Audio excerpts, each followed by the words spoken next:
Good evening and welcome to the show. This is another format of Faces and Places of New York.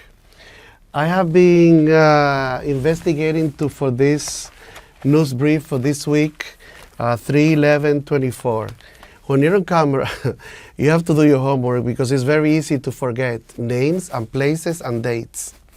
For the news brief this week, I'm going to be talking about Jeffries to Republicans calling Biden's speech too political, Nancy Mace and her rudeness to George Stephanopoulos, Katie Britt's lying after the Biden speech, a State of the Union speech of Joe Biden, and 40 Republicans voted against billions of dollars that the Democrats put together in their 8 packages to states, but now those Republicans are claiming credit for those packages. And last, I want to speak on Republican strategies Biden was on his game during the SOTUS, the State of the Union speech.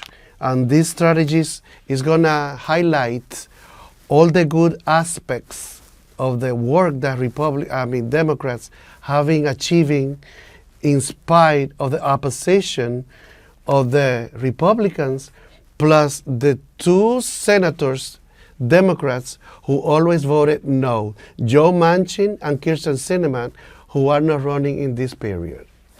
And now, let me go to Jeffries when he's talking about the speech of Biden that Republicans were criticizing that it was too popular. Remember that these are the same Republicans that they call Joe Biden too old and Sleepy Joe, that he was always like sleeping and he doesn't do anything.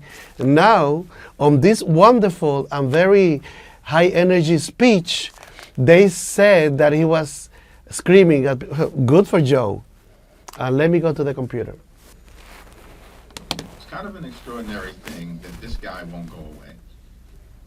But it's indicative of the reality that is a clear choice in terms of what the American people face between Democrats and Republicans, between a vision that President Biden laid out to move America forward and build an economy that's healthy and that puts working families, middle-class families, and those who aspire to be part of the middle class first, as compared to the extreme MAGA Republicans who want to turn back the clock and then stick us with massive tax cuts for the wealthy, the well-off, and the well-connected. Marjorie Taylor Greene and George Santos are running the House Republican Conference. And at this point, it's Marjorie Taylor Greene on the inside and Santos on the outside, but clearly he's trying to come back. Now, here's the choice that the American people are going to face over the next few months. Team normal versus team chaos. Team reasonable versus team dysfunction. And team get stuff done versus team extreme. Team Biden versus team Marjorie Taylor Greene and George Santos. And that's a clear choice for the American people. I was wondering what was happening in this side of the room. Thank you. One thing that didn't get mentioned last night was the Farm Bill, and that's up for reauthorization this year. Do you still have confidence that that could get done in 2024, or will you need to extend it again? It's my hope that we are going to be able to get the Farm Bill done by the end of the fiscal year and or the calendar year. And Democrats, as we have been committed in other areas, will continue to find bipartisan common ground with our Republican colleagues. As we've said, on any issue, whenever and wherever possible, in order to make life better for the American people. The Farm Bill has always been bipartisan. And as long as the extreme MAGA Republicans in the House recognize that reality. You heard it. He couldn't explain it much better than what he did.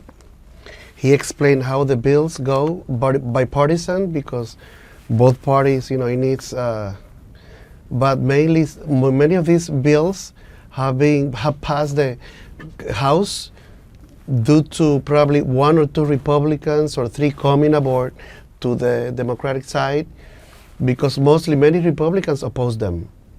And in spite of them, the bills, the earmarks that they were talking about, some community projects that need money, for example, how do I say this?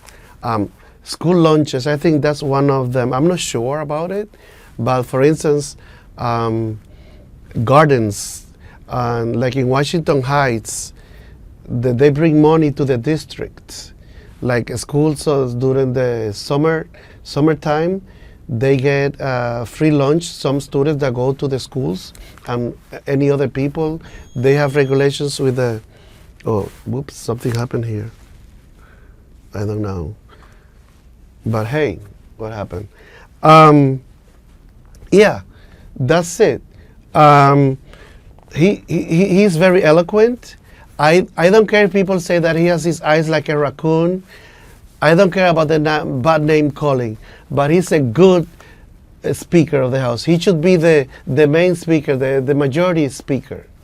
And now I'm going to investigate what happened with Nancy Mace and George Stephanopoulos in his show when she insulted him because of a little question. Bear with me. First, Donald Trump for president. Judges and 2 separate juries have found him liable for rape and for defaming the victim of that rape. How do you square your endorsement of Donald Trump with the testimony we just saw? Well, I will tell you, I was raped at the age of 16. And any rape victim will tell you, I've lived for 30 years with an incredible amount of shame over being raped. I didn't come forward because of that judgment and shame that I felt. And it's a shame that you will never feel, George. And I'm not going to sit here on your show and be asked a question meant to shame me about another potential rape victim. I'm not gonna do that. It's actually not about shaming you. It's a question about Donald Trump. No, you are shaming me. You've endorsed Donald Trump for president. Right. Donald Trump has been found liable for rape by a jury. Donald Trump has been found liable for defaming the victim of that rape by a jury. It's been affirmed by a judge. It was not a criminal court case, number one. Number two, I live with shame. And you're asking me a question about my political choices, trying to shame me as a rape victim, and I find it disgusting. And quite frankly, E. Jean Carroll's comments when she did get the judgment, joking about what she was going to buy, it makes it harder for women to come forward when they make a mockery out of rape, when they joke about it. Does it make it harder for women to come forward when they... It makes it harder when other women joke about it, and she's joked about it. I find it offensive. And I also find it offensive that you're trying to shame me with this question. I'm not trying to shame you. Are. Well, in fact, I have dealt with this for 30 years. You know how hard it was to tell my story 5 years ago when they were doing a fetal heartbeat bill and there were no exceptions for rape, incest, rape or incest in there? I had to tell my story because no other woman was coming forward. No rape victims were represented. And you're trying to shame me this morning. I'm just asking. And I find it offensive, and this is why women won't come forward. Women won't come forward because they're defamed by those who perpetrate rape. They are judged and they're shamed, and you're trying to shame me this morning. I think it's disgusting. I'm not shaming you at all. I told my story. It took me 25 years to tell my story. I was judged for it. I still get judged for it today. I'm asking you a very simple question. And I answered it. You're shaming me for my political choices. I'm asking you a question about why you endorse someone who's been found liable for rape. It was not a criminal court.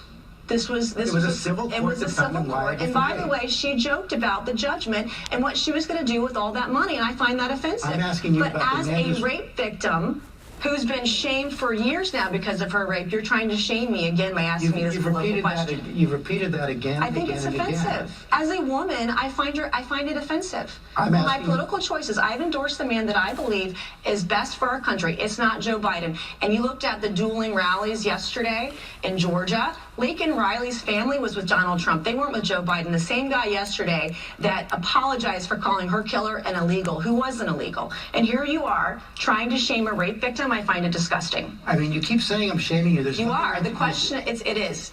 How is the question asking you about a presidential candidate who's You're been- asking a rape victim. and there's no question about that. And You're you've questioning my courageously political talked choices about because that. I've been raped. I think that's disgusting. No, I'm questioning your political choices because you're You're shaming supporting me. You're trying someone to who's been shame found me. liable for rape. Actually, I'm not trying to. You shame are. you. That's exactly You're not what answering you're the doing. question. I think it's disgusting. Well, you're welcome to say that, but you have to answer the question. Why are you supporting someone who's been found liable for rape? I just answered your question. What is the answer? He was not found guilty in a criminal court of law.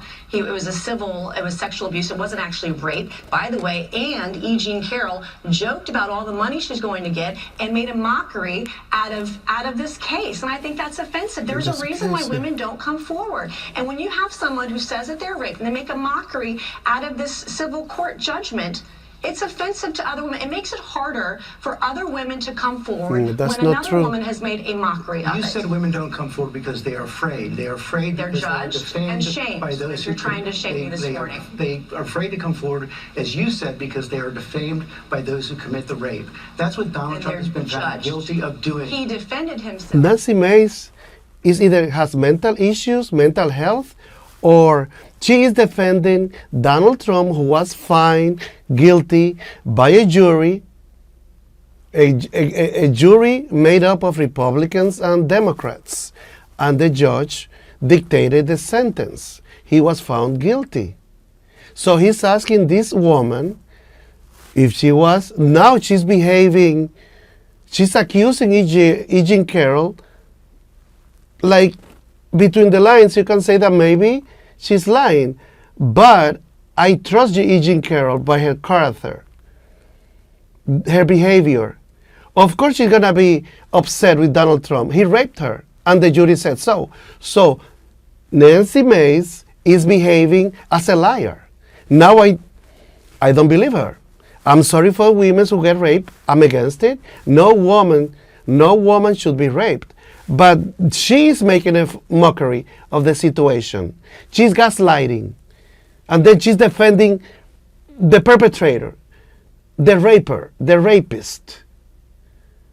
She went down in flames, and the whole country saw it.